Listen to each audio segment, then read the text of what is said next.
अब ज्यादा समझे कि जरा हम इसको समझ लेते हैं। मैं बार बार इस बारे में बोल रहा हूं कि खतरा एक्चुअली उनको नहीं है जिनकी इम्यूनिटी स्ट्रांग है। तो किनको खतरा है उसके बारे में बात कर लेते हैं। खतरा एक्चुअल में किसको है? तो खतरा स्पेशली उनको है जिनकी इम्यूनिटी वीक है, जिनमें रोग प्रतिरोधक क्षमता जिनके शरीर की वीक है, वो हाई रिस्क पर है। इसीलिए अपनी इम्यूनिटी में बार बार बोला गया अपनी इम्यूनिटी पे ध्यान दो, अपनी इम्यूनिटी पे ध्यान दो। ऐसे पेशेंट इससे ज्यादा इन्फेक्ट होंगे। इनफैक्ट मैं आपको बताता हूं, टीओआई का एक आर्टिकल है जिसमें इंटरव्यू में ये किनका है, एम्स के जो चीफ हैं उन्होंने भी ये कहा है, misuse of steroid major cause behind the black fungus. क्या हो रहा है कि अगर आप ध्यान से देखो तो कोरोना का जब ट्रीटमेंट किया जा रहा है उसमें स्टेरॉइड्स का इस्तेमाल भी किया जा रहा है। अब हम क्या कर सकते हैं, कोरोना से बचे, इधर कुआं उधर खाई। अब कोरोना के ट्रीटमेंट में स्टेरॉइड इस्तेमाल हो रहा है और वही स्टेरॉइड हमारी इम्यूनिटी को भी डाउन करता है और उसी वजह से हम लोग ब्लैक फंगस के भी शिकार हो सकते हैं। तो हम लोग इधर कोरोना से बचें तो उसके लिए स्टेरॉइड लेना पड़ेगा, स्टेरॉइड का ट्रीटमेंट है, अलग अलग तरह से स्टेरॉइड को लेना पड़ेगा। लेकिन अगर स्टेरॉइड लेते हैं तो उससे इम्यूनिटी डाउन होती है और अगर इम्यूनिटी डाउन हुई तो वहां पर ब्लैक फंगस का भी खतरा बढ़ेगा अगर हमने हाइजीन का ध्यान नहीं दिया तो, साफ सफाई का ध्यान नहीं दिया तो।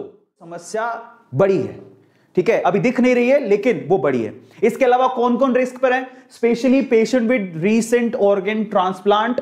अगर अभी किसी ने अपना ऑर्गन ट्रांसप्लांट करवाया या फिर कैंसर से वो लड़ रहे थे, कैंसर का अगर ट्रीटमेंट चल रहा है तो वो हाई रिस्क पर है, तो उनको बहुत ध्यान देने की जरूरत है। स्पेशली अगर आपके घर पे कोई शुगर या शुगर के मरीज है, डायबिटीज हैं, अगर किसी को डायबिटीज है, डायबिटिक है वो, तो उनको बहुत ज्यादा ध्यान देने की जरूरत है। बार बार लगातार उनकी डायबिटीज को चेक करते रहे, शुगर के लेवल को चेक करते रहे, उनको खतरा सबसे ज्यादा है, ठीक है। तो इसलिए कह रहा था आप लोगों से, अगर आप ऐसा सोचे कि हम तो स्वस्थ हैं हमें क्या लेना देना, लेकिन यहां पर कैच है, आपके स्वस्थ होने से तो खैर फर्क पड़ेगा ही, लेकिन अगर आपके आसपास किसी को भी शुगर है या कोई ट्रांसप्लांट करवा के आया या कैंसर है, उनको तो दिक्कत हो सकती है। तो इसलिए आप अगर सजग रहेंगे, उनको बताएंगे तो बचा सकते हैं, ठीक है। इसके अलावा जरा आप देखिए, यहां पर स्टेरॉइड दिया गया, यहां पर immunosuppression of by steroid.